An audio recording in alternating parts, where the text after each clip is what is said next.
Hello అండి. Welcome back to our channel ఒడిశాలో మీ ఆంధ్ర అమ్మాయి. ఈరోజు మా ఇంట్లో ముల్లంగి రసం అయితే చేశాను. చాలా బాగుంటుంది. మన తెలుగు వారికి ఏమున్నా లేకపోయినా రసం ఉంటే చాలా ఇష్టంగా తింటారు. ప్రతి ఒక్క దాంట్లో కూడా రసం ఉందా అని కూడా అడుగుతారు కదా. అలాంటిది ఇలా ముల్లంగి రసం చేసి చూడండి, చాలా టేస్టీగా ఉంటుంది. ఇంకా లేట్ చేయకుండా వీడియోలోకి అయితే వెళ్ళిపోదాము. ముందుగా ఒక గిన్నె తీసుకొని అందులో కొంచెం ఆయిల్ వేసుకొని, ఆయిల్ హీట్ అయిన తర్వాత ఎండుమిర్చి, జీలకర్ర, ఆవాలు, ధనియాలు, వెల్లుల్లి, కరివేపాకు కూడా వేసుకొని అయితే పోపు పెట్టాలి. ఈ పోపు మాడకుండా సిమ్ లో పెట్టి అయితే మొత్తం అంతా కూడా వేగిన తర్వాత అందులోనే కొంచెం ఉల్లిపాయలు వేసుకొని అయితే మరి కాసేపు అయితే వేగనివ్వాలి. ఉల్లిపాయలు కొంచెం వేగిన తర్వాత కట్ చేసి పెట్టుకున్న టమాటా ముక్కలు కూడా వేసుకొని అయితే మరి కాసేపు వేగిన తర్వాత అందులోనే ఉప్పు, కారం కూడా వేసుకొని ఈ టమాటా ముక్కలు బాగా మగ్గనివ్వాలి.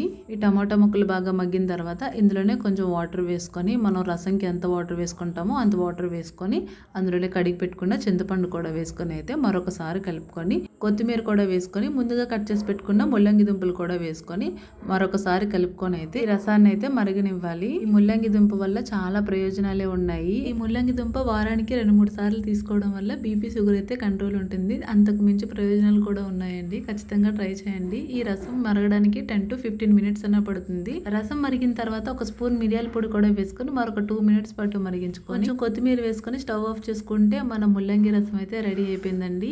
ఈ ముల్లంగి రసం వేడివేడి అన్నంలో వేసుకొని తింటే మాత్రం భలే ఉంటుంది టేస్ట్.